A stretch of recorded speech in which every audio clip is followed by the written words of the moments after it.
일주일 동안 뭐 뉴스를 도배한 거는 뭐 잘 아시겠지만 이제 수익률 곡선이 역전돼서 이제 올 게 온 거 아니냐, 요겁니다. 이제 아니, 많이 올랐으니까 이제 떨어질 것만 남았다, 뭐 이런 건 얘기인 것 같은데요. 이 얘기를 제가 2013년부터 해온 것 같습니다. 네. 그렇게 4년을 아니라고 해도 또 더 올랐으니까, 그러니까 여기서 이제 떨어질 거라고 하길래 그건 아닌 것 같은데요 했더니 더 올랐잖아요. 그러면 더 올라갈 것 같다는 생각을 안 해요. 더 올랐으니까 더 떨어질 거다. 떨어지길 원하시는 건가, 뭐 이런 생각도 하는데, 그렇다고 저는 무조건 올라간다고 하진 않습니다.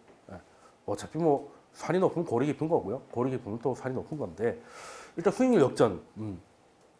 저도 강의에서 굉장히 중요하다고 설명 여러 번 드렸습니다. 스태그플레이션이 그냥 수익률 역전이라고 보시면 돼요.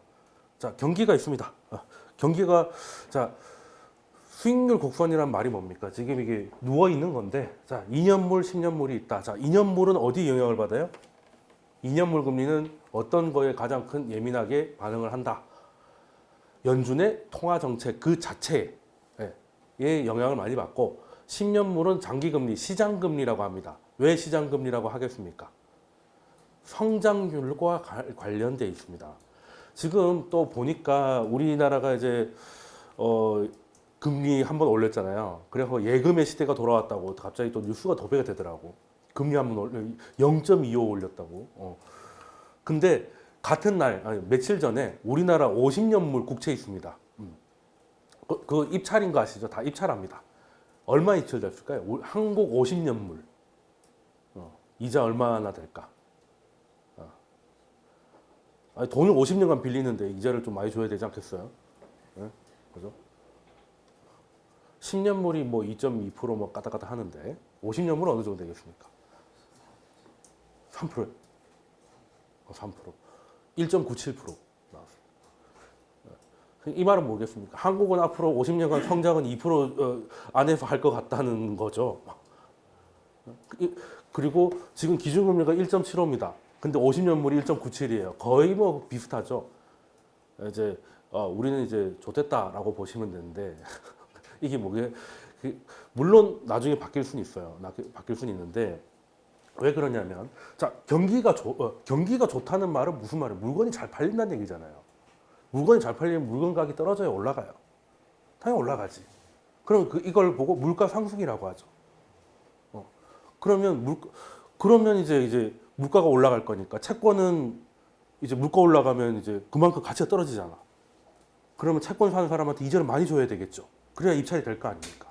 그리고 채권 금리가 어떻게 된다? 올라가죠. 올라갑니다.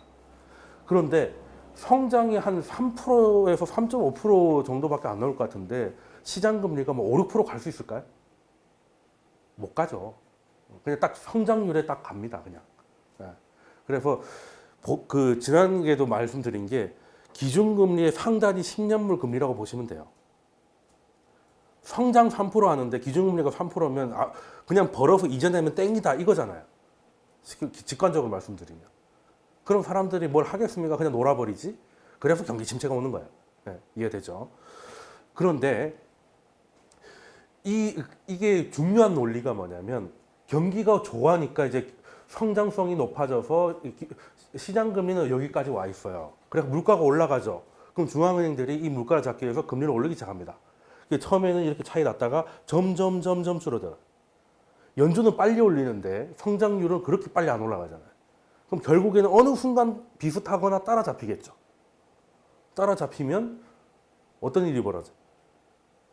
은행들이 대출을 소극적으로 하는 거지. 그렇죠? 경기 활성은 이제 어느 정도 보이는데, 쉽게 말해서 기업들이 마진이 줄어든다는 거잖아요. 성장 3%의 금리가 1%에서 계속 따라잡으면, 그러니까 부도율이 높아질 거고 은행들이 몸을 사리겠지.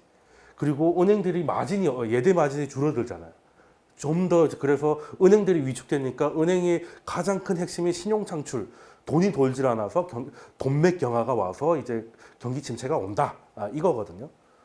그래서 나중에 또 다시 경기가 침체되니까 금리를 낮추면 다시 이게 이렇게 되고, 그러다가 좋아지면 이렇게 와리가리 하는 거예요. 이렇게 하는 건데, 이게 그러면 요건 여러 번 설명드렸으니까 보통은 금리 역전이라고 하면 10년물이 내려와서 역전되는 게 많을까요? 아니면 2년물이 올라와서 역전되는 게 많을까요?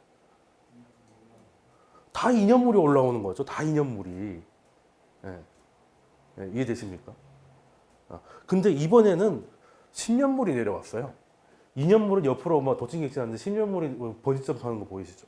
오호 이렇게 떨어지는 건데 왜 떨어졌을까? 그리고 역전된 거는 2년 10년물이고 2년 5년 3년 5년물이에요. 자, 2년물은 통화 정책 자체 영향을 받고 10년물은 이 나라 경제의 성장성을 보이는 영향을 받고 5년물은 어디에 영향을 받냐면 통화 정책 기대 어떻게 될 것 같다라는 거예요. 2년물은 어떻게 됐다는 거. 지금 금리를 올렸다, 낮췄다. 그 현재 그 자체 영향을 받고 5년물은 내년에 빡시게 올릴 것 같다 하면 올라가고 내년에 빡시게 올릴 줄 알았는데 별로 아닐 것 같다면 내려와요. 그러니까 제가 지난 시간에 뭐라고 했습니까? 일단 파월이 기준금리 졸라 멀리 남았다 해가지고 10월 3일날 그래 해가지고 다들 막 그냥 곡소리가 났잖아요. 그래 한 달 반 만에 돌아와가지고 바로 밑에 있다고 했더니 기대감이 올라갔다가 내려왔잖아요. 그래서 2년물은 아직 변한 거 없잖아. 12월 그 금리 인상 가능성 여전히 80%거든요. 변한 거 없어요. 그러면 파월이 저렇게 얘기하다 보니까 내년에 3번이 아니고 2번 혹은 1번 될 수 있겠네라는 기대감이 생기고 그게 5년물에 반영된 거죠. 그럼 5년물 금리가 어떻게 됩니까? 내려오죠.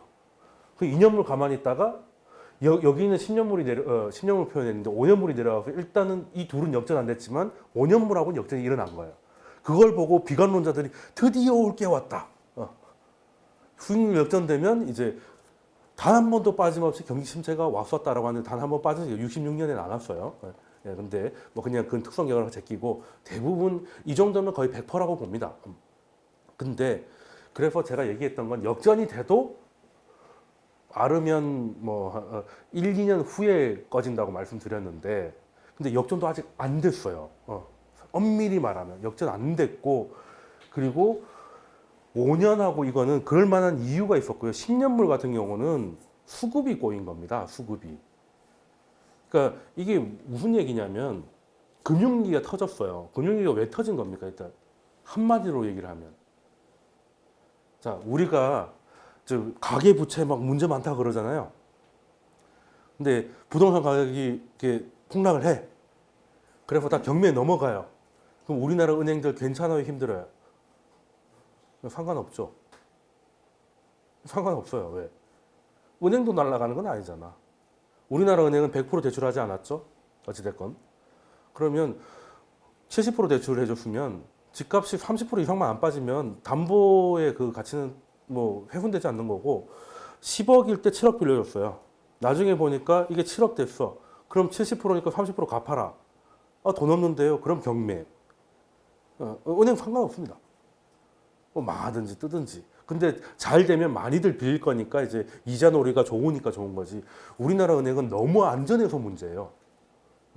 좀 망할 때 같이 망해주면 좀 좋을 텐데 너무 안전해서 문제인데 서브프라임은 왜 그랬습니까? 자기들 돈까지 돌린 거예요. 금융기관이 자기들 돈으로 투자를 하다가 뭔가 터지니까 그냥 예금이고 뭐고 다 박살난 거잖아요. 그래서 금융위기 이후로 규제 강화가 엄청 일어나서 은행들이 대출을 할 때 자기 자본을 못하게 하고 만약에 한다면 뭐 채권 투자 등급의 몇 프로 이상을 강제해야 되고 막 이렇게 엄청나게 좀 강화된 게 있어요.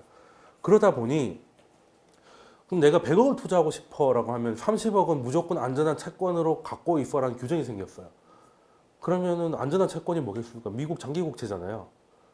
그러면 또 장기국채를 싫어도 사야 돼. 그럼 계속 사야 됩니다. 계속 사야 돼. 규제 때문에. 예, 시장 논리가 아니더라도. 그리고 전 세계가 어떻게 되고 있어요? 우리나라도 마찬가지로 전 세계가 공통적인 걸 하나 겪고 있죠. 고령화. 고령화가 되면 제일 문제가 뭐겠습니까? 연금 문제죠. 연금. 우리도 지금 국민연금 한 600 몇십 조 있잖아요. 이것들 다 주식으로 돌릴 수는 없겠죠. 그럼 그냥 현금으로 갖고 있으면 나중에 뭐 못 줄 테니까 뭐 해야 됩니까? 안전한 채권에 투자해야 되잖아요. 채권 사야 될 사람들이 너무 많은 거예요. 이해되십니까? 그러면 채권 가격이 올라가니까 금리가 안 올라가는 거지. 이해되십니까? 예전처럼 금리가 못 올라간다니까요. 사겠다는 사람이 많으니까. 이해되시죠? 이게 2008년 이전에 이렇지도 않았어요. 그때는 오히려 우리도 국민연금 처음 나왔을 때 뭐 정치적인 논리로 망한다 그랬지 실제 뭐 이렇게까지 아니었죠. 그리고 국민연금만 연금입니까? 생명보험사들도 다 채권 들고 있거든요. 근데 계속 가입을 하잖아. 그럼 그 돈 갖고 뭐 해야 돼요? 또 채권 사야지. 근데 연기금이나 국가들은 A등급 이상 뭐 정해져 있어요. 근데 그런 채권이 무한정 있는 게 아니거든요. 그러니까 시장이 쏠려요. 그러니까 채권의 몸값이 비싸지고 금리가 별로 예전처럼 안 올라갑니다. 그래서 원래대로라면 이렇게 돼야 되는데 얘가 내려와서 약간 내려와 있는 거예요. 그러니까 그 안전거리가 얼마 안 되니까 그 연준이 금리를 조금만 빡세게 올려도 확 붙어버리는 거예요. 이해되시죠? 그러니까 예전은 그래서 이거를 뭐 저도 하는데 사람들이 또 똑똑한 사람들이 모르겠습니까? 그래서 이유를 두 개로 나눠요. 2년물하고 10년물이 가까워지는 원인을 두 개로 구분하거든요. 지금까지 설명드렸던 구조적 원인, 규제가 생겼다든지 채권을 매수해야 되는 어쩔 수 없는 경기하고 상관없는 구조적 요인이 있고 아니면 아까 10년물은 시장의 성장률하고 관련이 있다고 그랬잖아요. 그래서 성장이 떨어질 것 같아서 떨어지는 경기 요인을 두 개로 나눕니다. 그걸 가지고 계산을 해요. 그래서 계산을 해봤더니 구조적 요인은 이미 역전이고요. 구조적인 걸 빼고 경기 요인만 했더니 아직 41bp입니다. 이걸 둘이 합산했더니 14bp가 된 거고. 그러니까 2006년에 그때 역전이 일어났다가 2년 후에 파단이 났잖아요. 그죠? 그러니까 2006년에 역전이 되고 2007년 11월에 경기 고점이 오고 2008년에 박살이 났단 말이에요. 그때는 뭐 때문에 축소가 됐냐 봤더니 이만큼이 경기 요인이었다는 거죠. 왜? 연준은 그만하고 싶었는데 이놈의 서브프라임 때문에 부동산이 너무 뛰니까 오버해서 계속 올린 거예요. 그러다 보니 서브프라임은 이미 버블이고 나머지는 이미 4% 정도에서 한계를 느끼고 있었는데 서브프라임 빼고는 나머지는 다 고금리에 시달렸던 거지. 그게 서브프라임까지 번져서 빵 터진 거거든요. 그래서 연준은 이때를 되씹고 있어요. 다시는 이런 실수를 하지 않겠다. 그 지난주 말씀드렸어요. 이때는 구조적 요인보다 거의 두세 배죠. 근데 지금은 줄어드는 원인의 상당 부분이 경기 요인도 있지만 구조적 요인이 상당합니다. 일단 그리고 그렇게 빨리 줄어들지도 않았어요. 절반 정도가. 그래서 요것만 제끼면 40일이라서 아직 그렇게 겁낼 때가 아니다. 사실 역전이 되면 그때부터 본격 파티인데 파티 시작도 안 한 거예요. 근데 이제 판이 바뀌었다는 걸 좀 알아야 됩니다. 그리고 이 경기 요인도 사실 지금 인터넷이나 이런 데 보면 미국의 내년에 경기 둔화가 확실시되고 뭐 블라블라 감세 효과는 끝나고 안 좋은 뉴스만 나오는데 진짜 그럴까? 진짜 그럴까? 자, IMF에서 중국하고 미국이 지금까지 관세 때리기로 한 거에서 일절 후퇴 없이 계속 때린다고 가정했을 때 전 세계 GDP가 줄어드는 걸 계산했어요. 그리고 지금 작년에 좋았던 거는 트럼프가 감세 효과를 해가지고 봉 뜬 거고 이제 올해 끝나면 끝난 거예요라고 하는데 그거 진짜일까? 1년만 해주는 거 아니거든요. 법인세 특별 인하가 아니에요. 2017년 특별 인하가 아니고 그때부터 내려온 겁니다. 물론 기분은 첫 해가 제일 좋지. 그래서 계산을 해봤더니 적어도 2020년까지는 기업들이 그 세금을 절약하는 규모가 확장된다는 거예요. 법인세 내는 걸 보니까 세율 계산해 보니까 경기가 더 확장되지 않아도 세금 아끼는 게 점점 늘어난다는 겁니다. 그리고 이 규모가 관세 때문에 오는 것보다 더 많다는 게 지금 그 계산이 나오고 있어서 지금의 비관은 내년이 올해보다는 경기의 그 성장 속도가 둔화될 거에는 동의하지만 둔화되는 속도에는 동의할 수 없다. 뭐 특별할 게 없다면 그리고 막말로 나올 게 다 나왔는데 지금 딱 한 개 남았습니다. 나머지 2,650억 달러에 대한 추가 관세 그 카드 한 장 남겨놓은 거거든요. 근데 저는 이제 그거 그냥 차라리 나와가지고 1,800 한번 갔다 왔으면 좋겠네요. 그러면 이제 더 이상 꺼낼 게 없잖아요. 어차피 기다리는 거 뭐 한번 훅 내려갔다 올라와도 나쁘지 않다 생각하는데 그래서 지금은 너무 한쪽에 좀 쏠리는 거 아니냐. 감세라는 거 생각보다 많이 깎아줬거든요. 그게 내년에도 또 계산해 보면 기분 좋아질 겁니다. 이제 올해 한 해로 끝나는 게 아니에요. 그리고 언론이나 이런 데서는 수익률 역전이라는 게 막 하다못해 네이버까지 도배를 되고 있거든요. 역전되면 그 도대체 수익률 역전이 뭐길래 이렇게 말이 많냐라고 하는데 역전되는 것도 있는 건 맞는데 그게 2년, 5년, 3년, 5년이잖아요. 확대되는 게 있습니다. 확대되는 거. 그게 뭐냐면 5년하고 30년물은 확대되고 있어요.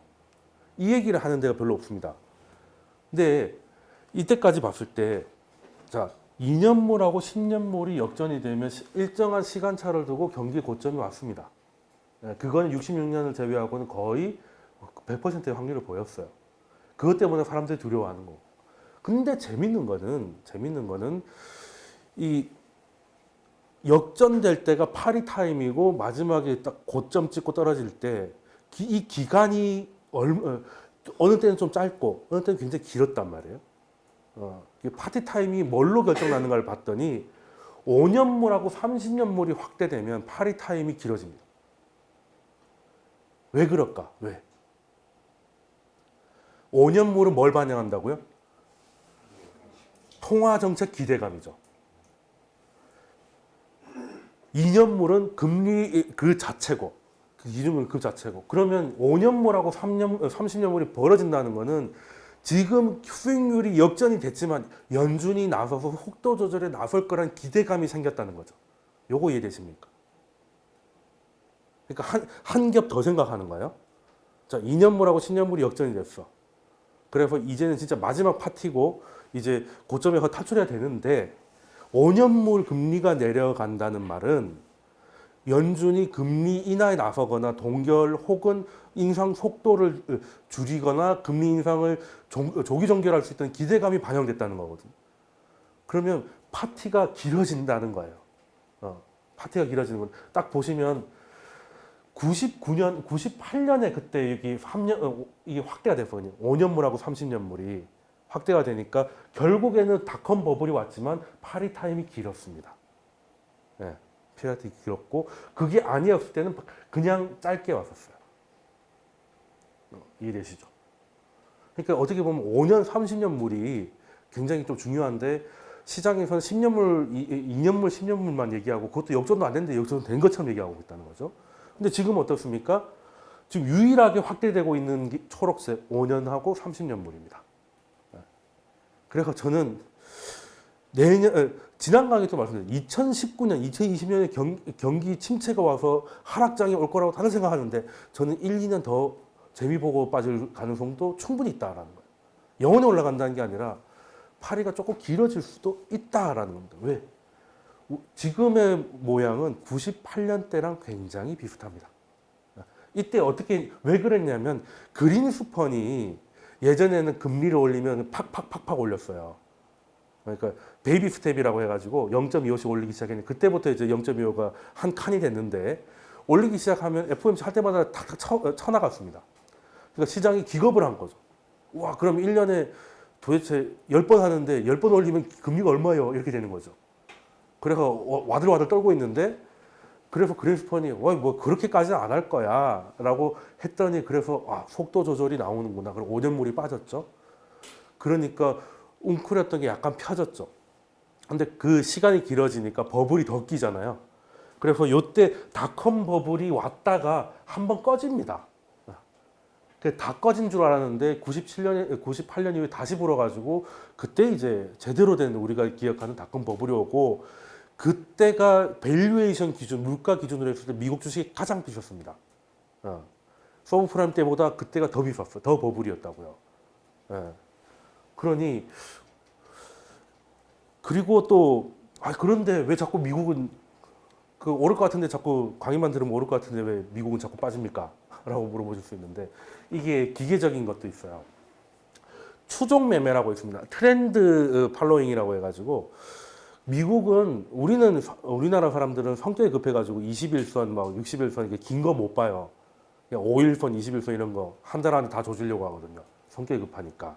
근데 미국은 중요하게 보는 게 51선하고 200일선입니다. 예. 그러니까 200일선은 이제 1년을 생각을 하는 거고요. 51선은 한 분기를 보는 거예요. 그래서 분기 실적이 이제 연평균을 넘어섰냐 줄어섰냐 이걸 보고 그래서 데드크로스라고 하죠. 이게 치고 내려가는 걸. 데드크로스 나오면 그냥 일단 팔고 그게 다시 뚫고 올라온 골든크로스가 오면 사자. 이거를 하는 펀드들이 의외로 많습니다. 그리고 수익률도 나쁘지 않거든요. 그걸 보고 이제 트렌드 매매, 추종 매매라고 하는데 얼마 전에 200일선은 51선이 깨고 내려와가지고 그때 500억 달러 이상이 매도가 나왔어요. 그래서 그날 뭐 다우가 순간 800까지 떨어지기도 했죠. 했는데 지금 와서 보니까 이 몇 번이 있었습니다. 검은색 선이 파란색 선을 뚫고 내려갔거나 뚫고 올라간 게 꽤 여러 번 있었는데요. 2년물하고 10년물이 역전되기 전에는 매수 타이밍이었고 역전된 이후에는 매도 타이밍이었습니다. 그럼 지금 역전됐나요? 안 됐잖아요. 그러면 지금 매수 타이밍이죠, 사실은. 매수 타이밍입니다. 제가 이게 주식이라는 게 참 이게 그 안타까운 분들이 열심히 하다가 이제 다 왔는데 내리시는 분들이 계세요. 아니, 주식이 적금도 아니고 따박따박 오를 리가 없잖아요. 그럴 리가 없거든요. 떨어질 때도 따박따박 떨어집니까? 그렇지 않습니다. 만약에 12월에 그럴 리는 없겠지만 연준이 미국 경제 내년에 망할 것 같아요라고 얘기하고 금리를 팍팍 내렸다. 그러면 이제 하루에 5%씩 한 20일은 빠질 겁니다. 그러다가 이제 다 이제 피바드가 되면 다시 시작하겠지. 이제 뭐 그렇게 되는 건데 진짜 이게 주식이라는 거는 떨어질 때 확 떨어지고요. 올라갈 때 확 올라가고 대부분은 옆으로 갑니다. 우리도 그래요. 우리도 그렇습니다. 2005년 그때 그냥 힘들다고 팔았으면 1년 몇 개월만 2천 갔을 때 열이 됐겠죠. 그리고 서브프라임 와가지고 박살났을 때 이제 주식은 다시는 안 해 했다가 차화정을 못 타가지고 또 2,100을 뚫었을 때 또 나가리 되는 거고 또 2017년 2,100을 터치를 할 때 이제는 꼭대기니까 팔아야 된다 했는데 2,600을 갔죠. 그래서 영원히 갈 것 같다고 했더니 갑자기 또 난리가 나서 2,000을 깨는 놀라운 일이 벌어지지 않습니까? 그러니까 그런 특이점이 있어요. 그런 특이점이 있는데 그게 왜 저는 요즘에 이제 결혼하고 이제 뭐 살이 찌고 해가지고 잘 못 가는데 원래는 제가 여름만 되면 푸처 핸섬만 하고 다녔거든요. 이게 낙패 같은 거, 이제 UMF 같은 거를 이제 저 그때 그 오후 3시부터 밤 12시까지 하는데 잠실에서 김밥 두 줄에 김밥 두 줄하고 생수 두 통만 가방에 힙잭에 메고 계속 앞으로 전진합니다.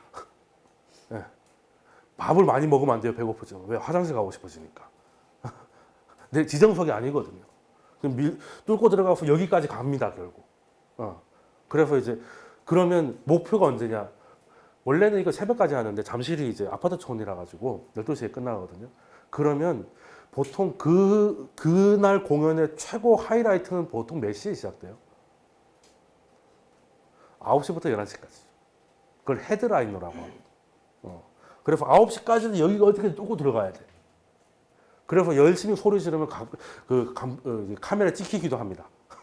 그래 예전에 누가 뭐 이렇게 이게 다 문재인 때문이다 덕분이라고 깃발 흔들고 했던 기억도 나는데 이게 뭐냐면 모든 파티는 끝나기 전이 진짜 이제 헤드라이너잖아요. 근데 이제 헤드라이너가 나올 때 잠깐 이제 무대 준비한다고 썰렁합니다. 한 15분 정도 스태프들 나와가지고 뭐 이상 뭐 치우고 왜 하던 데서 그냥 나오면 안 되죠. 뭔가 짠 하고 나와야 되는데 그러려면 뭔가 무대에 뭐 설치를 해야 하고 테스트를 해야 되잖아요. 그러면 앞에 아티스트가 빠지면 한 20분 정도 기약도 없이 그냥 여기 불만 왔다 갔다 하면서 별 말도 없이 계속 뭔가 자기들끼리 무전하고 막 그래요. 그러면 보통은 야, 자 나갔다 올까 언제 시작할지 모르니까 우리 배고프니 밥 먹고 올까 하고 빠지잖아요. 그래서 이제 밥 먹고 이제 밥을 먹으려고 주문을 받으면 저기서 그때부터 난리 나는 거죠. 이제 그럼 이제 못 들어가는 겁니다. 주식시장도 마찬가지예요. 제가 왜 이 얘기를 하냐면, 자, 수익률 역전은 사실 흥분해야 됩니다. 이제 헤드라이너가 나온 거예요. 2008년 이후로 경기 회복의 첫 번째 사이클에서 이제 막바지 타임이 온 겁니다. 근데 아직 오지도 않았어요. 근데 진짜 역전이 되면 말씀드리는 거예요. 아직 역전 안 됐는데 역전이 되면 그때 보통 나는 쫄려서 못 하겠어. 그냥 역전되면 빠질게요라고 하면 자, 수익률이 어떻게 될지 한번 보십시다. 가다가 역전됐잖아요. 여기서 팔아요. 여기서 팔죠. 그러면 이제 하다 보면 여기 와 있어요. 다시 사야 되나 고민을 하겠죠. 어떡할까? 뭐 이렇게 하다가 그래 좀 떨어지니까 요즘 샀다고 쳐요. 이제 바닥 쳤구나. 그래 조금 올라갔더니 또 역전됐대. 또 팔아야 돼. 그랬더니 또 이렇게 돼요. 그러니까 이게 옆에 것만 보는 거죠. 이게 왜 그러냐면 수익률 역전이라는 거는 거꾸로 얘기하면 버블이 생겼다는 뜻입니다. 이해되시죠? 실제 경제 성장률만큼 성장하는 건 버블이 아니잖아요. 그죠? 근데 어떤 특정 자산군들이 경제 성장률보다 빠른 속도로 가격이 올라가는 걸 버블이라고 하잖아요. 그럼 연준은 그걸 잡기 위해서 성장률보다 금리를 끌어올리잖아요. 그러니까 역전이 되는 거예요.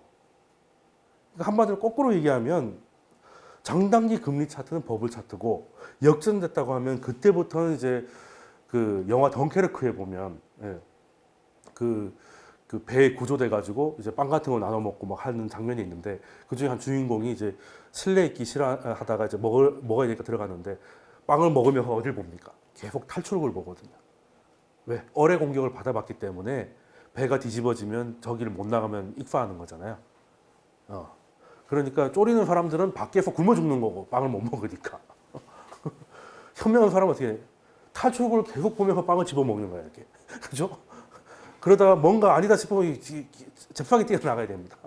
그렇게 해야 사실 돈을 벌죠. 돈을 벌고 그러다 어뢰 공격이 들어오면 그때는 하락장은 좋은 겁니다. 그러니까 왜 좋냐?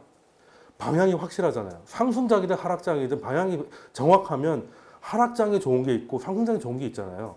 근데 어떻게 될지 모르는 지금 같은 게 지랄 같은 겁니다. 불확실성하고 위기는 다른 거예요. 위기는 또 불확실성은 정부하고 연준이 나서기가 애매합니다. 지금 이 정도 시장 흔들리는 거 가지고 갑자기 뛰어나와가지고 금리 인하하겠습니다라고 하면 그 정도로 경기가 안 좋았어? 이렇게 돼버리는 거거든요. 근데 누가 봐도 경기가 안 좋아. 박살이야. 그러면 양적 완화 같은 것도 할 수 있는 거예요. 일단 살아야 되지 않겠니? 이렇게 되는 거예요. 그래서 정부가 재정정책, 그 중앙은행의 통화정책을 빡시게 쓸 수 있어요. 그러면 바로 턴을 하거든요. 근데 지금은 뭘 하기가 애매한 거예요. 그 기간이 생각보다 길어지니까 투자자들이 지쳐가는 겁니다. 그리고 미래에 대한 확신이 없으니까 조금만 마음 확 올라왔다가 조금만 마음 훅 떨어지니까 이 변동 속에 사람이 지쳐가는 거예요. 이제 될 것 같다 하면 또 이상한 뉴스가 나와 또 떨어지고 그냥 이제 다 버리고 인버스를 사야지 하면 갑자기 또 시즌 만난다고 또 올라가 버리고 그런 게 얼마 전에 또 인터넷에 텔레그램으로 서로 막 주고받잖아요. 그 한 번씩 보면 이제 그 썸네일 같은 거에 막 이제 뭐 보통 이제 곰이 막 이러고 있는 거 하고 있으면 이제 안 좋은 뉴스입니다. 곰이 닥친다는 거죠. 근데 그때는 이제 털이 다 빠진 곰이 이러고 있어요. 그럼 모른다는 얘기입니다. 그때 이제 그 정상회담 하기 전에 그런 게 막 돌고 그랬었어요. 그랬는데 지금 보면 사실 버블 차트가 있다는 거는 이 버블에서 내가 뭔가를 할 수 있다는 건데 참 그 언론들이나 이런 게 너무 한쪽으로 쏠리는 거 아닌가. 그렇다고 수익률 역전이 오면은 뭐 무조건 좋다 이게 아니라 그리고 이 잔치는 끝나는데 이제부터가 진짜 잔치인 거 맞다는 겁니다. 자 그러면 여기서 그냥 들어가는 건 좋아. 여기서 그냥 어차피 여기서 들어가기보다는 계속 가지고 있다가 그냥 킥고잉 하는 거죠. 그러면 고점 어떻게 잡을 것이냐? 그건 이제 제 강의를 계속 보셔야죠. 제가 그것까지 알려주면 레시피이기 때문에 영업 기밀입니다. 그것까지는 이제 따로 이제 큰 돈 주시면서 한번 생각해 볼게요. 뭐 일단 근데 나름대로는 이제 그걸 하고 뭐 100%는 아니지만 나름대로 좀 보고는 있는 건 있고 그리고 그 꼭 얘기를 해야 될 게 아까 구조적인 요인 말씀드렸잖아요. 구조적인 요인. 금리 역전이 이제 자주 일어날 겁니다. 예전에 역전됐다 돌아온 경우도 많아요. 그러니까 10년, 2년이 아니라 중기 단중기가 역전됐다 돌아와 버린 경우. 그렇게 되면 어떻게 잔치가 또 길어지는 거죠. 자, 그렇게 된 건데 이게 앞으로 잦아질 겁니다. 앞으로 잦아질. 왜? 일단은 구조적인 걸 설명했고요. 가장 큰 구조는 양적 완화입니다. 자, 양적 완화가 뭡니까? 양적 완화가. 뭐 그 돈 찍는 건 다 아시잖아요. 예. 근데 언제는 돈을 안 찍었습니까? 돈을 찍는 방식을 혁명적으로 바꾼 거죠. 예전엔 돈을 어떻게 찍었어요? 금 있는 만큼 찍었잖아요.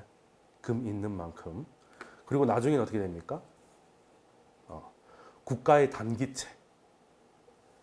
2년물이 아니고 7일짜리. 미국의 7일짜리를 담보로 돈을 찍어요. 왜? 미국이 일주일 안에 망할 확률은 거의 제로에 가까우니까. 화성인이 지금 출발했다 하더라도 일주일 안에는 안 올 거 아니에요. 2년 안에는 아마겟돈이 올지 모르겠으나.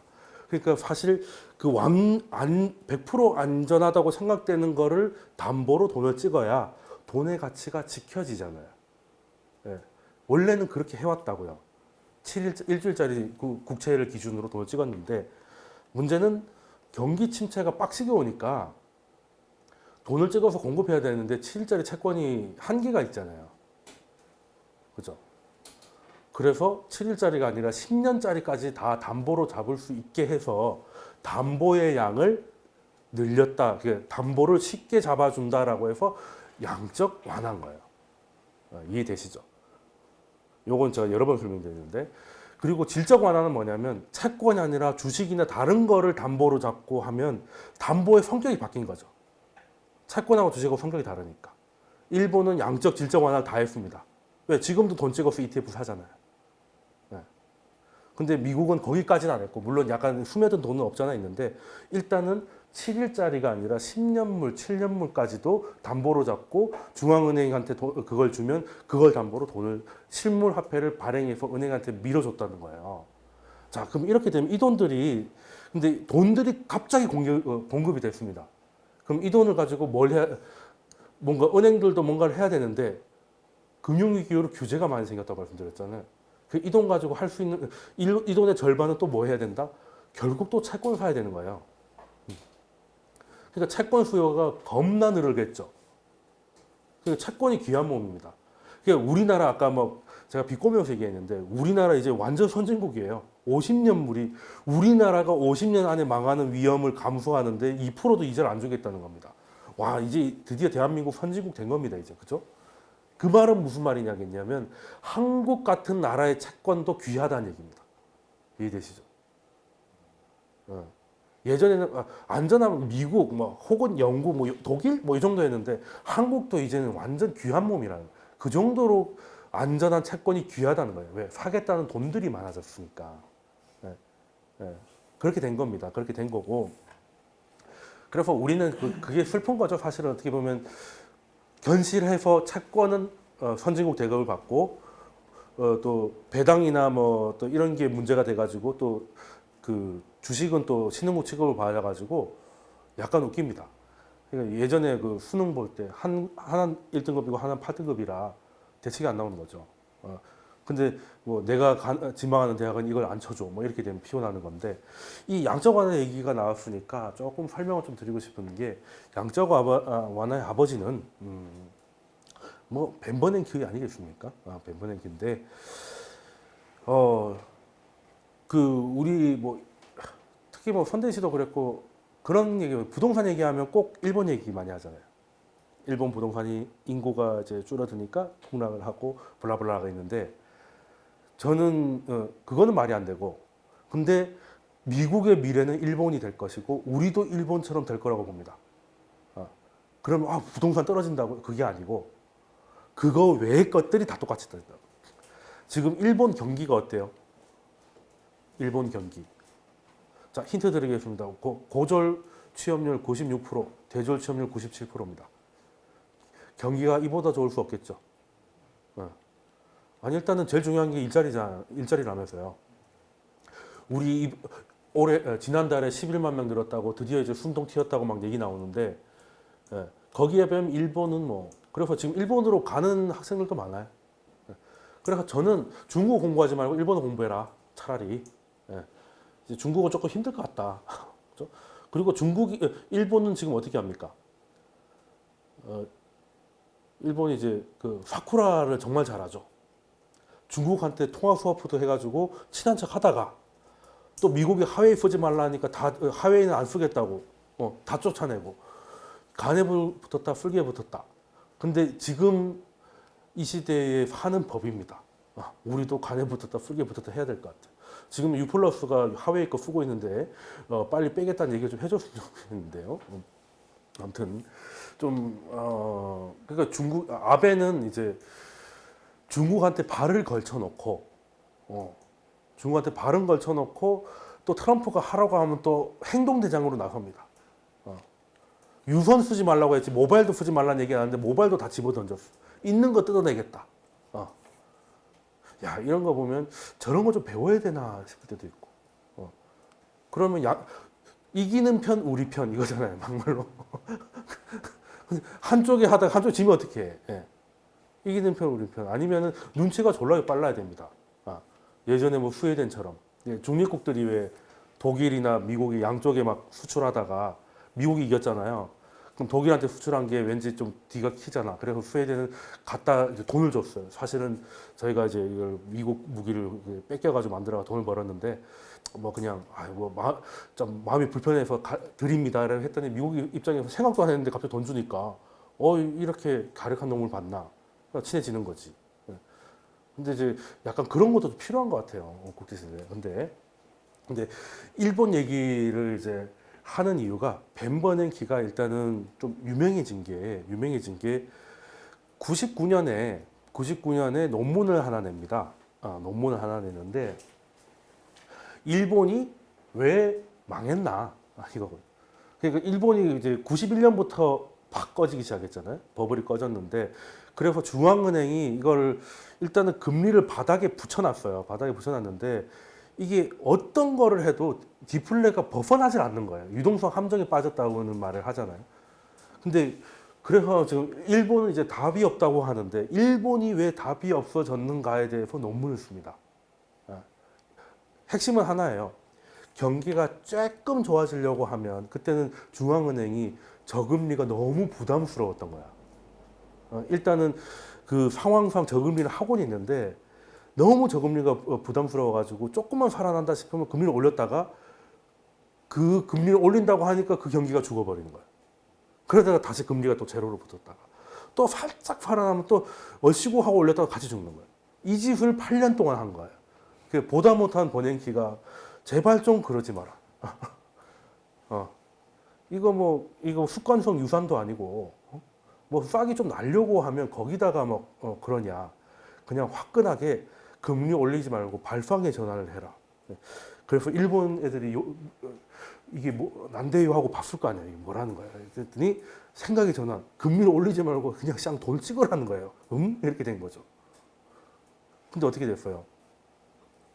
지금 일본이 그거를 다 14년 만에 한 거잖아요. 14년 만에. 네. 그때도 하긴 했습니다. 그래서 버냉키를 불렀어요. 예, 도사님이 계신데 우리가 하기에는 너무 후달리니까 도사님이 오셔가지고 저희를 좀 도와주시면 안 되겠습니까? 라고 해서 버냉키가 고문으로 실제로 갑니다. 가서 일본 중앙은행에서 임상 실험을 해요. 자, 돈을 마구잡이로 찍으면 하이퍼 인플레가 온다는 건 상식이에요. 특히 독일 트라우마 이런 거 다 알잖아요. 그런데 버냉키는 선진국은 다르다는 거예요. 선진국은 다르다. 근데 당시 일본이 지금보다 더 끝발을 날렸잖아요. 지금도 만만치 않지만. 그래서 일본한테 저금리를 부담스러워하지 말고 돈을 찍어 그냥. 찍어.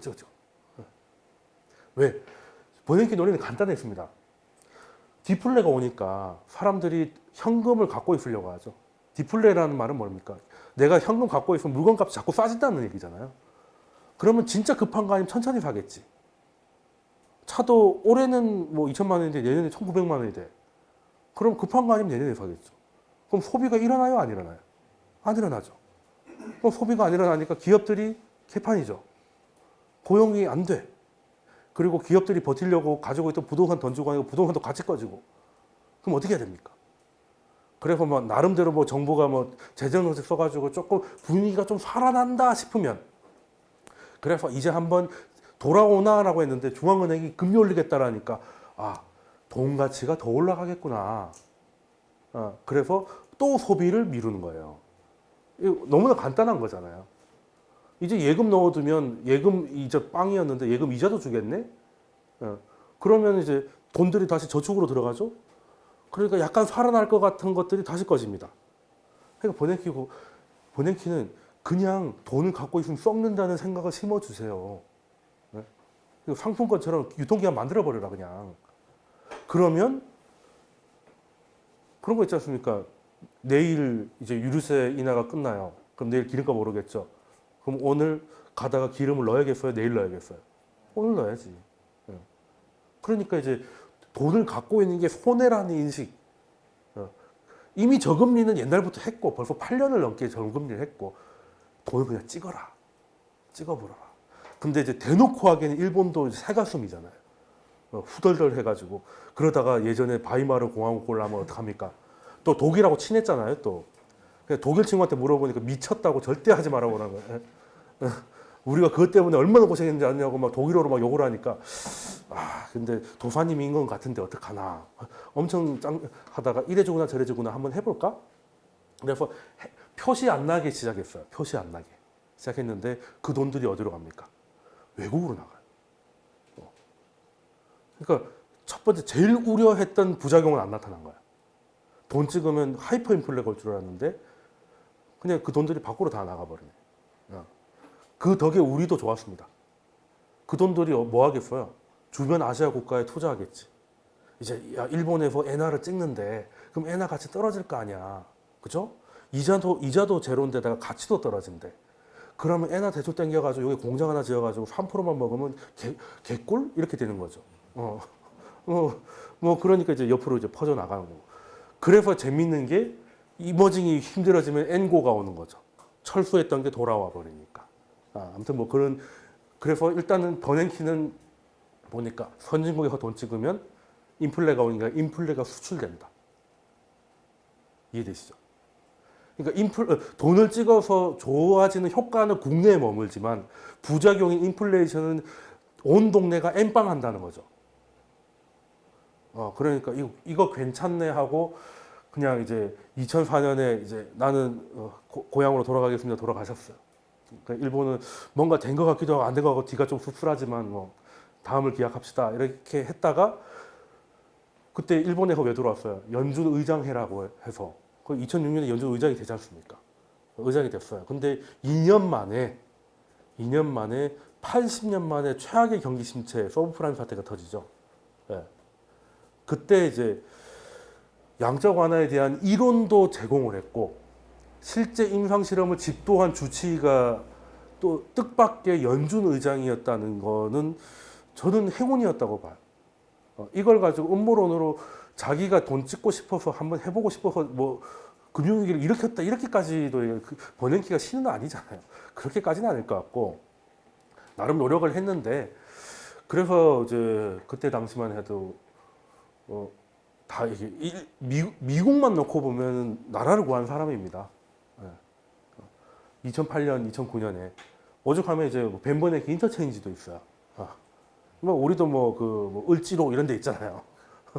있듯이 이렇게 됐는데 미국 입장에서는 저는 굉장히 그리고 서브프라임이 터졌을 때 제일 유행했던 자본주의 종말 뭐 이런 얘기했고 이제 달러의 몰락 뭐 이런 얘기 있었는데 달러는 지금 그때보다 훨씬 강해졌죠. 좀 중국도 금리 올리니까 미치겠는 거예요. 만약에 저금리가 붙어 있으면 중국도 지금처럼 숙이고 들어가지 않습니다. 한번 해봅시다 이렇게 나올 거예요. 왜? 미국의 금리가 지금 달러 세상이잖아요. 달러 세상이 뭡니까? 미국은 달러를 찍고 우리는 뭔가를 열심히 만들어서 미국에 수출을 하고 그 달러를 받아가지고 우리랑 똑같은 처지에 다른 데 가서 필요한 걸 사오는 거야. 근데 달러의 가치는 어떻게 지켜진다고? 미군이 전 세계 182개국에 진출해 있잖아요. 한마디로 달러 가지고 부도 내면 IMF가 와서 해부를 하든가 미군이 가서 때려 죽이는 거잖아요. 그러니까 달러에 대한 믿음이 지켜지는 거 아니에요. 어깨들이 온 동네에 있으니까.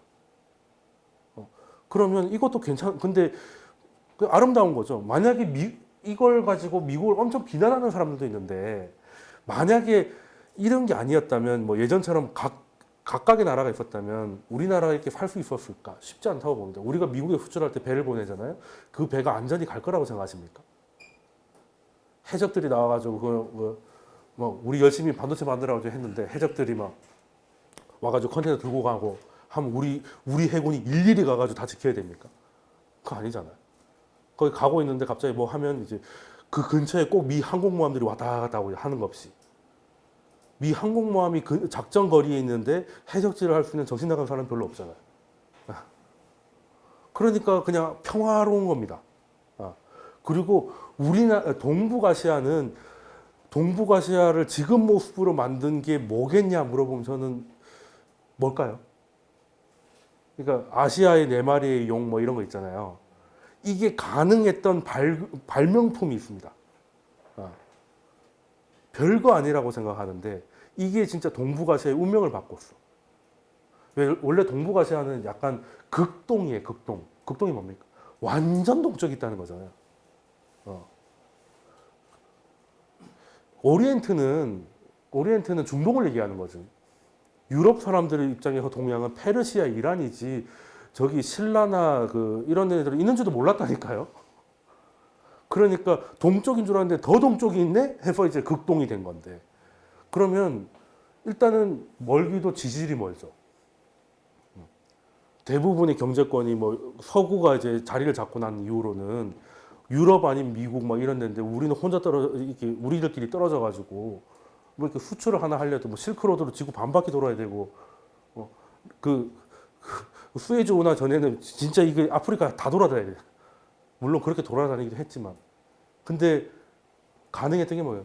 컨테이너예요, 컨테이너. 컨테이너에 미친 듯이 쌓을 수 있기 때문에 컨테이너 하나에 200톤 들어가거든요. 20톤 정도 들어가죠. 그거 그 레고처럼 쌓아서 가잖아요. 그 아니었으면 물류비를 어떻게 감당했을까? 그러니까 우리가 수출 기지가 될 수 있었던 겁니다. 이 컨테이너의 발명이 의외로 포장의 기술 뭐 이런 거죠. 그리고 신기한 게 꽂아 놓으니까 잘 쓰러지지도 않아. 그 큰 배들이 그렇게 된 건데 그래서 미국은 달러를 짓고 동북아시아는 뭔가 물건이나 IT 하드웨어를 만들고 거기에 들어가는 원소수인 중동은 기름을 팔고 이렇게 서로 해피하게 돌고 있었잖아요. 근데 중국이 끼어들어 가지고 미국이 하겠는 걸 이제 도전한 건데 이건 지난주 강의 때도 설명을 드렸으니까 그래서 지금은 자본주의 붕괴까지가 얘기가 되던 금융위기 이후로 역설적으로 달러는 더 강해졌습니다. 미국이 긴축을 해버리면 그러니까 미국 긴축을 한다는 게 뭐예요? 미국 금리가 다른 나라보다 상대적으로 높다는 뜻이죠. 그러면 우리나라는 어떻게 해야 돼요? 지금 우리나라 금리 올릴 때 이유가 뭐였습니까? 미국 금리하고 차이가 너무 나니까 부담스럽다는 거 아니에요.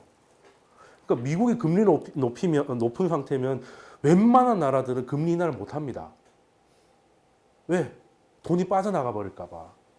그래서 억지로 금리를 끌어올려야 돼요. 그러면 차력은 2%밖에 못 버티는데 기준금리가 3%면 다 낮아빠지는 거죠. 이해되시는 거죠. 그러니까 미국이 금리를 올릴 때는 시중국들은 이제 피똥을 싸는 겁니다. 그래서 달러 약세가 그렇게 중요하다고 말씀드려요. 내년에 달러 약세가 될까? 그건 조금 이따 설명드릴게요. 2017년 우리 해피했지 않습니까? 딱 하나입니다. 1년 동안 달러가 8%에서 최대 12%까지 빠졌어요. 그러니까 코스피가 갑자기 2,000에 2,600까지 날아간 거지. 제일 중요한 건 달러입니다. 중국도 지금 미국이 트럼프가 왜 파월 보고 내 이럴 줄 알았으면 파월 안 뽑았다, 뭐 주가 떨어지면 연준이 미쳤다 이 얘기 왜 하겠어요? 뭐 트럼프니까 트럼프니까 미친놈 미친 짓 하는 건 그건 당연한 거 아닌가 하는데 그 많은 미친 짓 중에 하필 그 미친 짓을 하는 이유가 뭐냐면 중국이 제일 두려워하는 게 미국의 가파른 금리 인상이에요. 네. 겪어봤거든요. 2015년 8월 달에 한번 겪어봤거든. 이 잘못하면 모래성 같다는 걸 느껴봤어. 그래서 방법은 알아. 다 봉쇄하는 거야. 모든 걸 끊고 우리 안에서 놀겠다. 그러면 지금까지 중국은 덩치가 크니까 버틸 수는 있을 겁니다. 자급자족이 어느 정도 가능할 건데 지금 같은 성장은 이제 끝났다고 봐야죠. 나는 이제 달러고 뭐고 끝내고 그냥 우리만의 세상을 할 거야 하면 이제 중국은 이제 문화대명 시대로 돌아가겠지. 네, 그죠? 그러니 금리 인상을 후덜덜 하고 있다는 걸 트럼프 눈치를 챘어요. 그럼 근데 금리 인상은 연준이 하는 거지 트럼프가 하는 게 아니잖아요. 그러니까 네가 내 말을 듣는 것 같이 사인을 하면 파월이 내가 연준한테 막 이 얘기를 해. 근데 연준이 고분고분해 갑자기. 트럼프가 하라는 대로 해요. 그러면 중국이 트럼프한테 얘기를 하겠죠. 금리 좀 어떻게 해주시면 저희가 뭐 이런 식으로. 그러니까 나한테 내가 지금 중국하고 해야 되니까 나한테 결정권을 달라는 얘기예요. 겉보기에 보면 미국같이 선진국에서 행정부의 수장이 독립된 중앙은행의 독립권을 훼손하는 거잖아요. 어떻게 보면 헌법 정신에 위배되는 거지만 트럼프가 하는 건 그 사람은 장사꾼이잖아. 협상할 때 내가 금리까지 만질 수 있다는 걸 중국이 알면 이 얘네들이 눈을 깐다는 걸 알아버린 거예요. 그러니까 연준아 나 좀 도와줄래? 이거예요. 그렇다고 파월이 거기 가서 협상을 못 할 테니까 내가 투에서 쓸 테니까 넌 고분고분하게 좀 말 좀 들어. 근데 약간 고분해졌어요 실제로. 파월이 하기엔 쪽팔리잖아. 그래도 연준 의장인데. 그래서 그때 이제 차관급부터 얘기를 하는 거야. 저기 저 동네 의원부터 금리 너무 올리면 힘들 것 같은데요. 뭐 이런 식으로. 아니면 부의장이 나와가지고 동네 지점장이 하니까 얘기를 CR이 안 먹히는 것 같다. 그럼 이제 부의장이 와가지고 금리를 좀 약하게 하시는 게 좋을 것 같아요. 막 이런 식으로 분위기를 하면은 뭐 파월은 이렇게 하고 있는 거죠. 거절하지 않으면 절반은 동의하는 거잖아. 그래서 월스트리트 저널에서 그 얘기가 나왔어요. 웨이트 앤 시. 내년에 점도표는 3번 올린다고 하지만 연준은 기다리면서 볼 것이다. 이게 보도가 나오면서 400 얼마까지 떨어졌던 다우가 상승 전환을 한 게 그저께였고 어제는 또 300을 넘게 올라가다가 요즘 트럼프가 이제 주식에 엄청 신경 쓰거든요.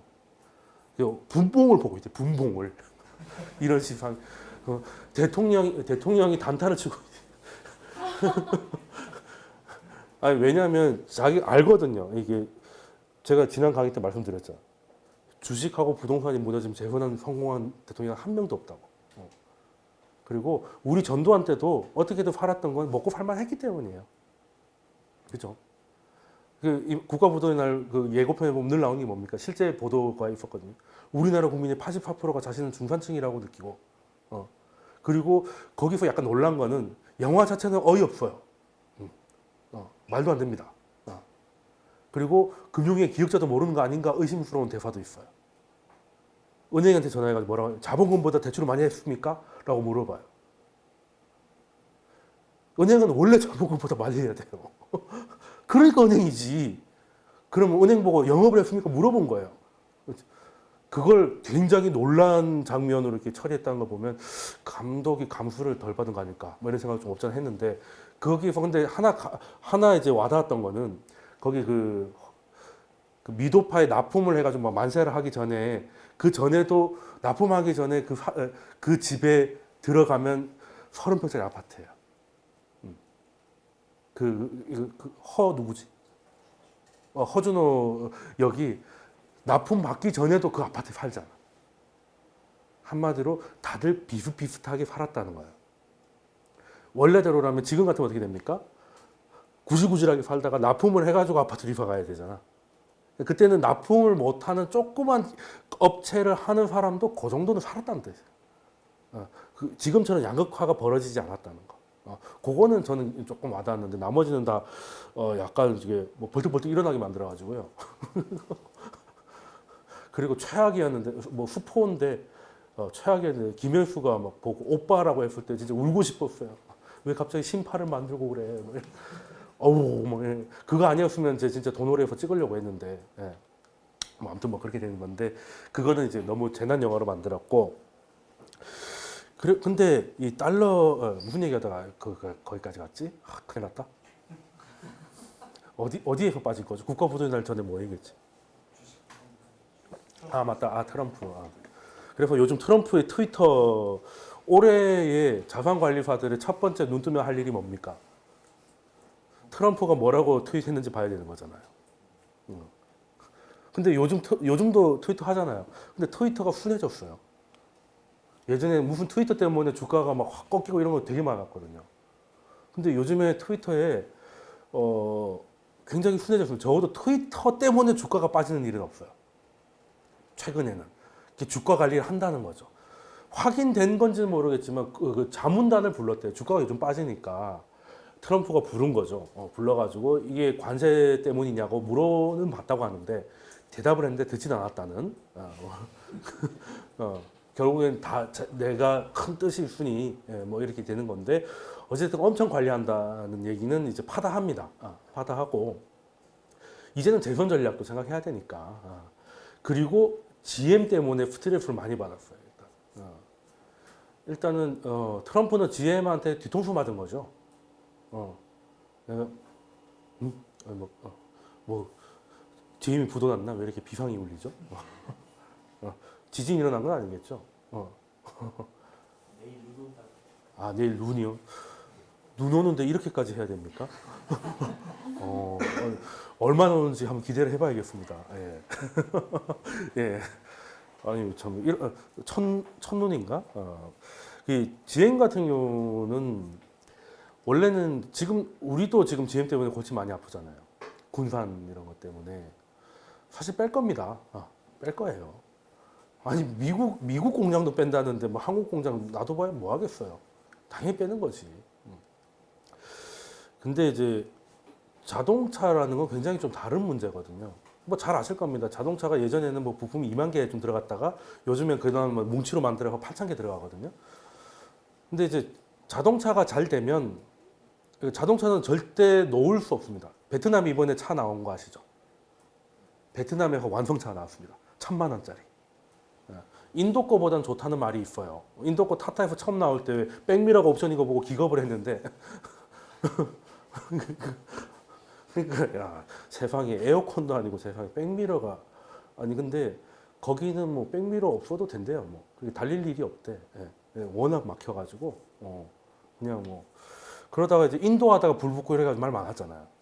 딜러가 이제 차량 인도한다고 꺼내가지고 가다가 불 나가지고 막 딜러랑 같이 뛰어내려가지고 뭐 계약서에 사인 하기 전이었다 다행이다 뭐 이런 얘기도 있었고 원래 근데 그 참 막 조롱거리도 많이 됐는데 그 타타 많이 컸잖아요. 지금 그 쌍용 타타 거잖아요 이제 많이 컸죠. 그것도 옛날 얘기입니다. 뭐 중국 차도 뭐 예전에 뭐 가다가 문이 열렸다 뭐 이런 얘기 많이 들었는데 이제는 뭐 중국 길리 같은 경우는 굉장히 괜찮고 이제 베트남도 차를 만드는데 이 뭐 차 왜 이렇게 하려고 하느냐면 우리나라가 사실 차 없었으면 좀 힘들었을 뻔도 했어요. 왜냐하면 삼성전자가 반도체를 엄청 수출하잖아요. 사실 그만큼 차를 수출하면 우리나라 내수는 더 좋을 겁니다. 반도체는 이제 그 관련 기업이 아무래도 한정적이잖아요. 그리고 공장 가시면 아시겠지만 사람이 할 일이 없어요. 제 아는 동생이 이제 그 삼성전자에 때가 지금 하이닉스로 넘어갔거든요. 그 맨날 우주복 입고 있어요. 이렇게 가지고 우주복 입고 뭐 하냐 이랬더니 이제 원래 반도체는 이제 사람이 하는 게 아니니까 기계가 다 하는데 기계 고장 나면 자기가 가서 고치는 것도 아니고 기계가 몇 번이 고장난지 알려만 주는 거예요. 그러면 이제 기계를 바꾸는 거지. 기계도 너무 정밀이라서 고칠 수가 없대요. 교체만 답이래. 그럼 교체하고 검수팀이 와가지고 교체가 잘 됐는지 보고 다시 돌리는 거예요. 자기는 이제 근데 고장이 거의 안 난대요. 그래서 너무 심심하대 우주복 입고. 근데 대기를 하는 건데 그러니까 사람이 거의 없는 거예요. 사람이. 그리고 특히 백혈병 문제가 있어가지고 사람이 더 안 들어가거든요. 그러니까 솔직히 이제 고용 창출효과는 제한적이라는 거죠. 그리고 장비가 다 외국 거잖아요. 반도체 장비 우리나라 거 없어요. 다 일본, 미국 거거든요. 올림푸스 이런 데가 다 그걸로 먹고 삽니다. 근데 자동차는 일단은 1차, 2차, 3차 뭐 이렇게 뭐 벤더들이 쫙 깔리고, 그러니까 현대 자동차가 있으면 주변에 협력업체들이 쫙 깔리잖아요. 그러면 이제 울산이 그걸로 먹고 사는 거 아니겠어요? 예. 그래서 산업 클러스터가 워낙 크기 때문에 차는 손해가 나도 쥐고 있어야 된다는 게 이제 국가 경영 전략입니다. 우리가 그래 포니 같은 거 만들어가지고 말씀드렸죠. 엑셀 우리나라 처음 나와가지고 막 우리끼리 감동해가지고 미국에 수출을 했는데 딱 2대가 내려왔어요. 미국에 너무 어이가 없어가지고 잠깐 타보더니 전화를 한 거죠. 돈은 줄 테니까 갖고 가라. 이게 차냐? 실제로. 그래 다시 갖고 갔어요. 돈도 줬어. 근데 이거 현대 입장에서 그래서 순찰차로 줬지. 이렇게. 그래서 한동안 다 파출소의 차들이 다 엑셀로 그랬던 적도 있습니다. 우리도 거기에 비하면 올해 차 또 현대차 꼽혔잖아요. 또. 물론 맨날 멘트는 똑같습니다. 이 가격에 이 성능이라니 맨날 이거야. 독일 차는 이 가격에 이 성능이 안 나오면 안 되지고, 네, 뭐 그렇게 되는 건데. 근데 사실 우리가 80년대 뭐 그렇게 했기 때문에 미국이 그 다시 금리를 상승하는 걸 멈추고 다시 시작했을 때 우리가 이제 그걸 팔 수 있는 기회를 당시 필리핀 이런 데서는 차를 못 했거든요. 이제 하니까. 그러니까 자동차라는 게 굉장히 크거든요. 그래서 자동차 회사는 망해도 나라 돈으로 살립니다. 망해도. 우리도 그랬잖아요. 뭐 그래서 현대 기아가 된 거 아니겠습니까? 뭐 삼성이 먹으려고 했다는 돈 별의별 얘기는 다 있지만 어쨌든 나라 돈으로 살렸죠. 미국도 마찬가지. 서브프라임 때 GM 그 나라 돈으로 살린 거잖아요. 그래서 트럼프는 나라 돈으로 살려놨더니 나한테 뒤통수 친다고. 지금 GM 공장이 전부 다 자기 지역구 자기한테 인기가 좋은 곳이거든요. 지금 군산 그 조그만 공장 하나도 지금 뉴스에 맨날 나오고 철수를 한 해만 해가지고 한국 정부하고 딜을 하고 있는데 미국 공장이 철수를 그냥 닫아버리면 트럼프 입장에서는 졸라 열받는 거죠. 그래서 이제 극단의 조치를 뭐라 합니까? 사람들이 GM을 살 수밖에 없는 어이없는 행동을 하는 거지. 수입차에 25% 관세를 매기겠다. 그러니까 이제 미국 차는 이제 타면 안 되거든요. 미국 차는 타면 안 됩니다. 아시겠지만 뭐 가끔 가다가 친구들 중에 좀 특이하게 해서 뭐 루이콘 이런 거 좋아하는 친구들 있잖아요. 미국 지프차 뭐 이런 거. 지프는 후드티나 있는 게 지프입니다. 차로 지프를 타면 미쳐요. 풀악셀이 뭔지. 그리고 뭐 소음이 안 잡혀요. 소음이. 몰라. 링컨 같은 건 모르겠는데 링컨도 제가 이 차 사기 전에 한번 시승을 해봤는데 이게 엔진하고 몸뚱아리가 안 맞는 듯한 느낌을 조금 받아가지고 그냥 얘는 그냥 그러니까 이제 미국에서는 차가 안 팔리니 어떻게 하겠어요? 외제차에다가 25% 관세를 때리겠다 이 얘기를 한 거잖아요. 그것 때문에 뭐 우리나라 현대차도 다 죽는 거 아니냐 얘기가 잠깐 나왔었는데 실제 때리진 않았어요. 실제 때리진 않고 그때 약간 기회를 본 게 마크롱하고 싸우는 바람에 독일에 유럽에 때리는 거 아니겠느냐 해서 우리는 어부지리로 땡큐 하는 거 아닐까 하는 생각도 좀 했었는데 뭐 그거는 그냥 좀 넘어가는 분위기고요. 오늘 중국이 재밌게 원래 수입차에 15% 관세를 매기다가 이제 그게 붙어가지고 40%를 올렸다 다시 15로 낮췄습니다. 그래서 유럽 증시가 갑자기 2.6% 넘게 뛰고 했던 게 다 차들이 올라와서 다임러 이런 게 떠가지고 그런 거거든요. 뭐 그런 상황인데 또 오늘따라 옆으로 열심히 새는군요. 열심히 새고 있습니다. 그래서 이제 GM 같은 경우 이제 클러스터가 커가지고 지금 트럼프가 지금 이런저런 걸 얘기를 많이 하고 있는데 지금 어쨌든 주가를 관리 많이 하고 있다는 얘기가 많이 나오고 트럼프가 그 트위터가 좀 순진해진 거 보면 조금 나아지지 않겠나는 생각은 좀 하고 있습니다. 근데 슬라이드가 증명이 된 게 있어가지고 달러 인덱스 제가 여러 번 얘기 드리는데 달러 인덱스는 언제 만들어졌냐면 1973년 3월에 만들어집니다. 그 전엔 달러 인덱스가 필요가 없죠. 왜?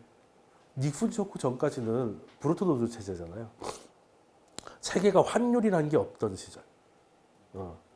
그냥 미국 달러를 세계 어디든 35달러를 내면 금 1원수랑 바꿔주는 브레튼 우드 체제가 이어지고 있다가 71년대 배를 쬐잖아요. 그러면 이제 소독의 마르크, 영국의 파운드, 그리고 이제 뭐 그 미국의 달러들이 이제 각자 도생을 하는 겁니다. 그래서 이제 환율이라는 게 생겼는데, 그럼 달러의 가치가 어떻게 되는지 가늠을 해야 되잖아요.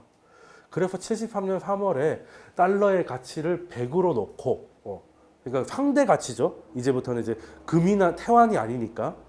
그래서 당시 주요 6개국, 지금도 뭐 마찬가지인데, 뭐 지금 이제 유로화로 통폐합된 것들, 뭐 스위스 프랑 이런 거 다 해서 그때를 100으로 만들었어요. 근데 그 이후로 미국이 달러를 엄청나게 찍었죠. 엄청나게 찍었는데 지금 달러 인덱스가 73년에 100으로 출발했습니다. 지금 오늘 새벽에 달러 인덱스 얼마일까요? 97입니다. 3% 떨어진 거예요. 3%.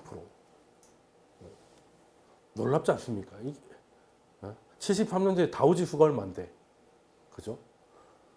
아니 양적 완화 때 8천억 달러 있다가 지금 4조 5천억 찍어가지고 4배, 4, 5배를 늘려놨는데 달러의 가치가 거의 동일하게 지켜지고 있다는 거죠.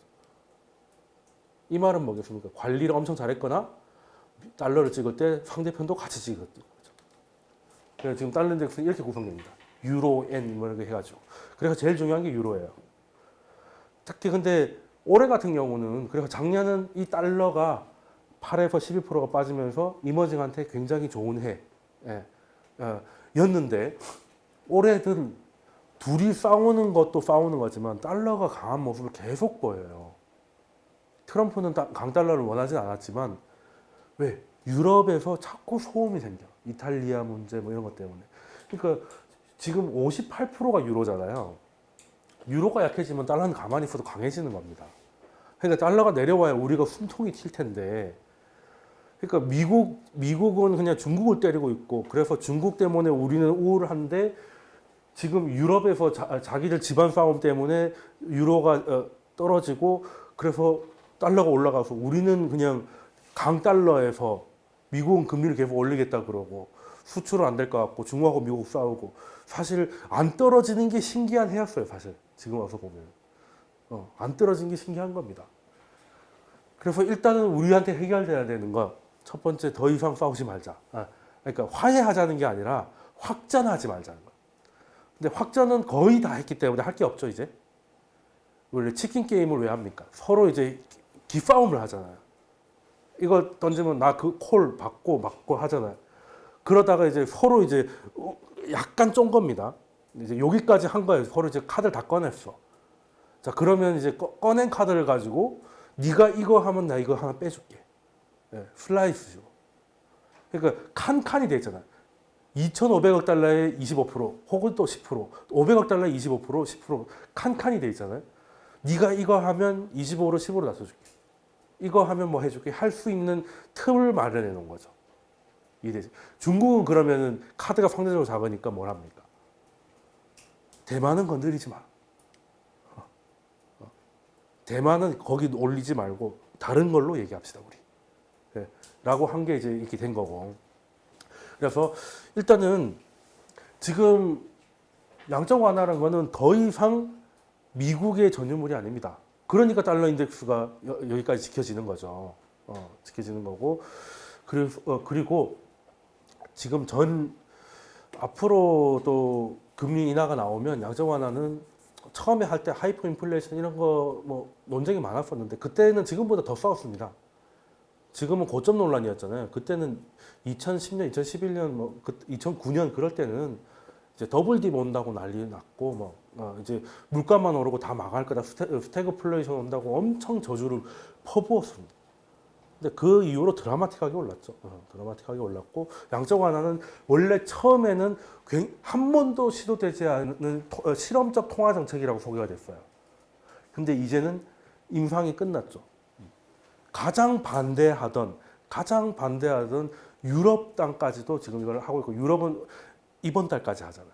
미국 끝낸 지가 언젠데, 그렇죠? 자, 그럼 이 얘기를 장황하게 하는 이유가 뭐냐면, 그래, 이거 출발할 때 미국과 한국의 미래가 일본이라며 그게 뭔 소리야를 마무리한다면, 자, 일본 경기 좋죠. 일본 경기 좋은데 일본 장기 금리 얼마입니까? 일본 10년물 국채 금리 0.2%잖아요. 0.2%. 0.2%에 고정시켜 놨습니다. 그것도 0.1로 고정시켰다가 하도 그래서 약간 올린 게 0.2입니다.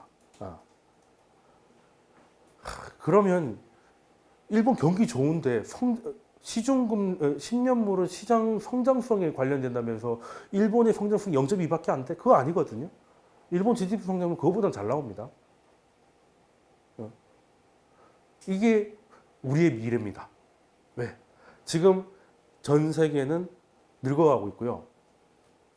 그리고 모든 산업이 사람이 필요 없는 쪽으로 자꾸 발전합니다. 그래서 이제 성장이 과거처럼 강하게 못 나와요. 같이 잘 사는 게 잘 안 되는 거지. 지금 주도하고 있는 회사들, 지금 약간 꺾이고 있지만 팡주 이런 것들 고용 창출 효과가 그렇게 많다고 볼 수 없죠. 예전에 차화정이 밀고 갈 때하고 느낌이 다른 겁니다. 그러면 앞으로 고속 성장은 끝났다는 거예요. 그러면 그게 안 되기 때문에 이 자양강장제인 양적 완화나 이런 유동성 공급이 계속돼야 되는 거고 그 돈들은 결국에는 또 국채를 계속 사야 되는 운명이 있단 말이에요. 그러면 10년물 국채 금리가 높아지겠습니까? 나는 그냥 계속 저금리예요. 초저금리와 저금리로 왔다 갔다 하는 거지. 예. 고금리하면 다 죽는 거예요. 왜? 경기가 그걸 견딜 수가 없다니까.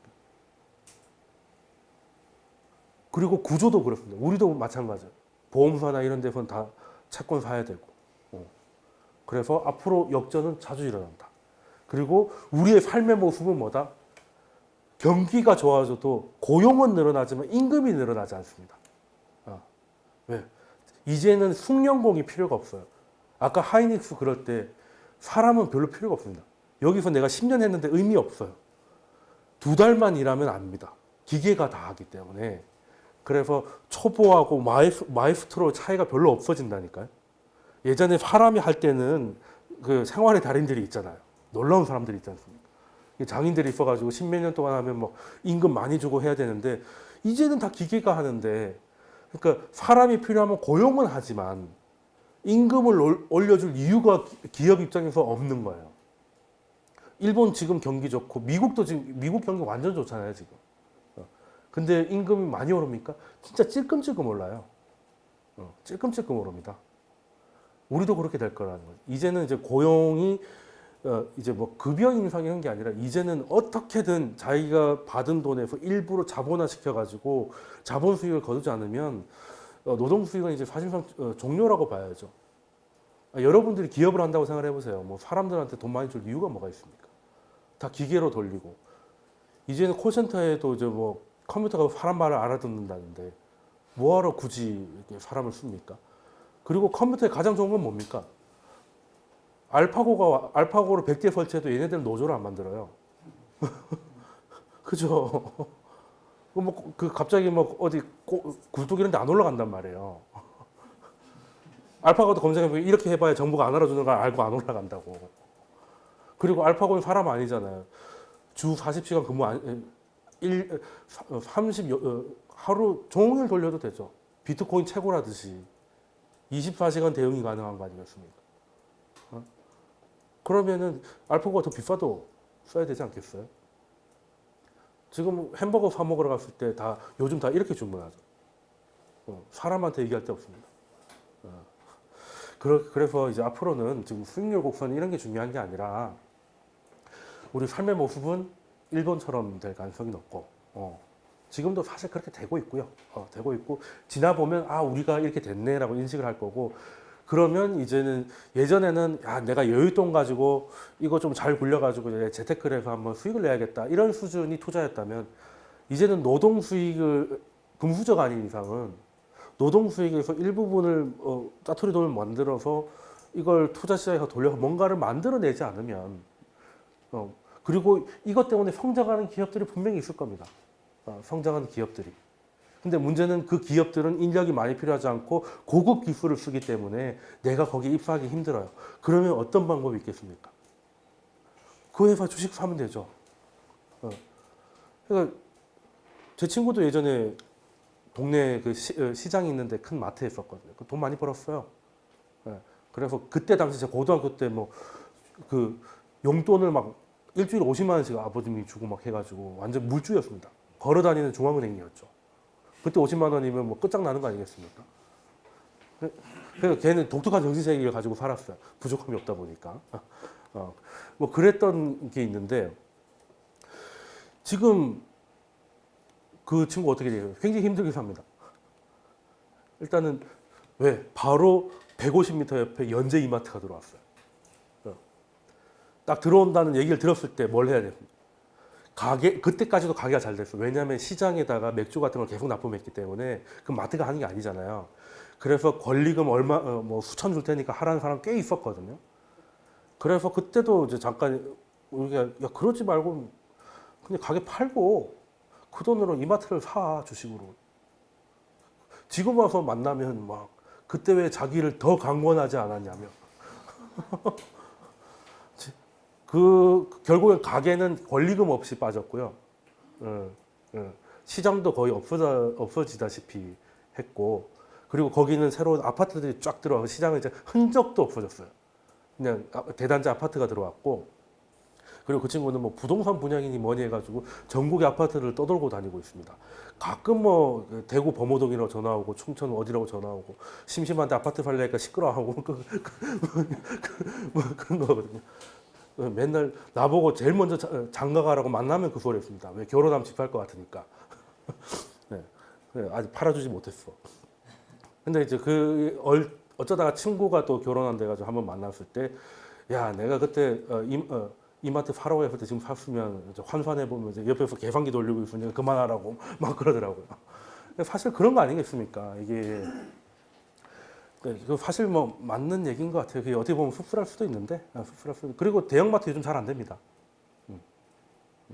할인마트를 다 망해가고 있어요. 전통시장에 적은 마켓컬리나 쿠팡 뭐 이런 거지 이마트는 아닙니다. 이마트는 요즘에 어떤 일이 벌어지냐면 한참 처음에 마트들이 쫙 치고 나갔을 때는 막 백화점이 막 쫙 내려앉았었어요. 백화점 장사. 그래서 근데 대형 마트들이 이제 두드려 맞기 시작하잖아요. 더 이상 서울에 출점이 되질 않고 이제 한계에 부딪히고 일주일에 뭐 2번은 강제 휴업이 두드려 맞고 하다 보니까 이게 신선식품 판매가 70%인데 우리 마트 가면 다 지하 1층에 있잖아요. 위로는 잘 안 올라가잖아.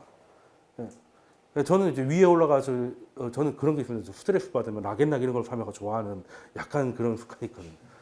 밀폐용기 이런 거 좋아하거든요. 그래서 이제 정말 슬프면 이제 이 접시를 살까 말까 고민하다 보면 다른 생각이 없어지잖아. 예전에 24시간 할 때는 영등포 그 타임스퀘어 24시간이었거든요. 이마트에 부엉이가 그려져 있었어요. 그래서 저 같은 이제 올빼미들이 가가지고 밤에 가가지고 이제 이걸 살까 말까 고민하다 보면 이제 세상 만사 모든 고민을 내려놓고 약간 명상 아닌 명상을 했는데 그걸 못하게 하니까 좀 슬픈데. 그래서 저는 1층, 2층을 주로 좋아하고 마지막에 내려가서 먹을 거 하고 나왔는데 지금 와이프랑 가면 무조건 지하로 갔다가 바로 나옵니다. 너무 슬퍼요. 뭐 좀 구경하고 싶은데 먹을 것만 사. 예, 물론 먹을 게 제일 중요하긴 한데 그래서 그러다 보니까 신선식품이 대부분인데요. 그게 하루 쉬어버리면 버려야 될 게 엄청 많거든요. 예. 그것만 해도 롭스가 그러다 보면 마트들이 납품하는 업체한테 후려치겠죠. 그 사람도 알고 보면 서민이야. 골치 아픈 거죠. 근데 진짜 이제 문제는 이제는 백화점이 다시 뜹니다. 백화점이 다시 뜹니다. 이게 내수가 쪼그라드니까 어떻게 되냐면 원래 이마트나 홈플러스 가는 사람들이 인터넷으로 몰리고 돈 있는 사람들은 대접받고 싶고 돈 쓰는 맛을 즐기고 싶으니까 아싸리 백화점에 가는 거예요.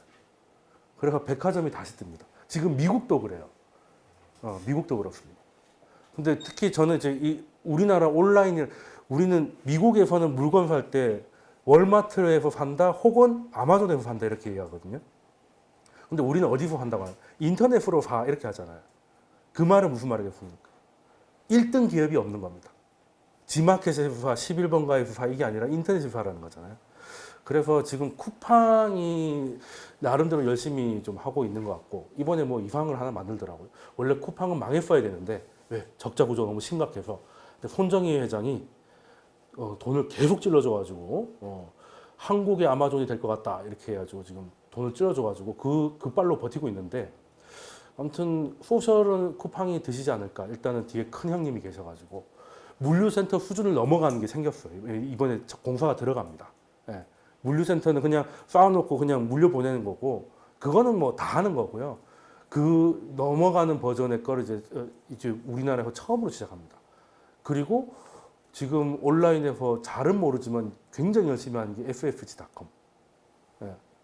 거기가 이제 한국의 아마존이 되겠다고 이제 열심히 하고 있는데 그 두 개가 이제 되지 않을까. 그렇게 되면 여기서 해야 하는 상가 분양은 안 받는 게 좋겠다는 생각이 듭니다. 그래서 저는 상가 분양 안 받는 게 좋을 것 같아요.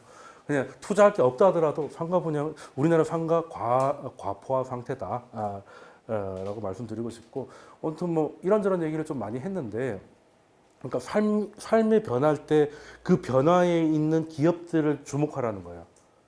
아까 그 친구 얘기도 했지만 할인마트들 밀고 나왔을 때 이마트나 뭐 이런 거에 차라리 투자를 했다면 더 좋은 게 있었을 것이고, 지금 또 미국도 온라인 아마존 포비아까지 얘기 나오고 있는 마당에 아마존 주식에 투자했다면 또 굉장히 수익을 뺐겠죠. 그리고 내가 지금 뭐 유튜브나 넷플릭스로 여가 시간을 많이 때우고 있다. 그럼 이제 그 기업에 만약에 좀 일찍 투자를 했다면 지금 많이 떨어져서도 엄청 많이 수익을 냈을 거 아니겠습니까? 사실 그런 게 전 창업보다 그래서 투자가 훨씬 쉽다고 생각합니다. 창업보다 주식은 뭐 안 되면 마이너스 20, 30% 되면 A씨하고 그냥 손절하면 그만이지만 내가 치킨집 차렸다가 망하면 어떻게 되는 거예요? 인생 망하는 거잖아요. 그러니까 차라리 뭐 자꾸 창업하지 말고 어떻게든 월급을 받고 어떻게든 받을 수 있을 때까지 받고 어떻게든 아껴가지고 투자하셔라. 그리고 지금처럼 역전이 왔을 때 파티가 시작될 때 들어가는 것도 저는 좋다고 봅니다. 이때 아니면 언제 먹습니까, 사실. 그래서 오늘은 이제 이 옆으로 열심히 세다가 이제 급하게 마무리를 하면요. 조지프 스미페터가 마지막에 돼서 경력의 마지막쯤 돼가지고 한 말이 있는데 그 말이 좀 떠올라가지고 가져왔습니다. 역사적 사실을 적절히 이해하지 못한 사람, 그리고 풍부한 역사적 감각이나 경험이 없는 사람은 현재를 포함한 어떤 시대의 경제적 현상도 이해하기 어려울 것이다. 한마디로 투자해가지고 돈 벌어먹기 힘들 것이다. 이 얘기를 한 거죠. 그래서 사실 제가 뭐 유튜브도 그렇고 다 옛날 거를 올리는데 다들 보면 제가 유튜브까지 잘 안 보는데 이제 제 거 한 번씩 올리면 이제 다른 사람들 어떻게 하고 뭐 이렇게 한 번씩 구경을 하잖아요. 그리고 사람들의 반응을 좀 보면 저 앞에 것만 봅니다. 앞에 것만. 전망만 봐요. 전망은 틀리라고 하는 건데 전망이 맞은 적이 있나요? 지금 제가 내년을 가장 좋게 보는 이유 하나만 들어라 하면 뭔지 아십니까? 내년 전망이 개판이라는 거예요. 다들 내년 망할 것 같다고 얘기한다는 거예요. 왜? 올해 초에는 올해 완전 좋을 거라고 다들 생각했거든. 그러니까 저는 수익률 그 곡선보다 더 확실한 건 휴먼 인덱스다. 사람들이 다 그 얘기를 하면 꼭 반대로 가더라. 결국에는 간다 하더라도 한 번은 돌았다 가더라. 근데 지금 증권사나 이런 데 보면 전부 다 우울합니다. 우울하고 저도 이제 상담 신청 이렇게 오면 전화해보고 하면 다들 그 얘기예요. 내년 안 좋을 것 같은데, 내년 안 좋을 것 같은데. 그러니까 눈높이가 거의 땅바닥이라는 얘기잖아요. 그럼 무릎만 나와도 대박인 거지 뭐. 2016년에 그랬잖아요. 2017년 우리 다 망한다고 그랬어요. 그때 달러 인덱스가 103이었습니다. 그때. 지금 103이었으면 상상하기 어렵죠. 지금 97만에도 중리산이 하고 있는데. 그때는 또 연준 전도표가 4번이었어요. 4번. 그리고 실제로 4번 다 올렸잖아요. 근데 2017년 어떻게 됐어요? 좋았지 않습니까? 그래서 오히려 너무 휘둘리지 말고 한번 좀 과거를 보고 역사가 똑같이 반복되지는 않겠지만 라임은 있으니까 그리고 그때와 지금이 어떤 게 같고 어떤 게 다른지를 보고 판단하시면 좋은 기회를 차릴 수 있을 것 같고요. 오늘 강의는 여기까지 하겠습니다. 질문 있으시면 따로 주시고요. 여기까지 하겠습니다. 네, 고생하셨습니다. 네.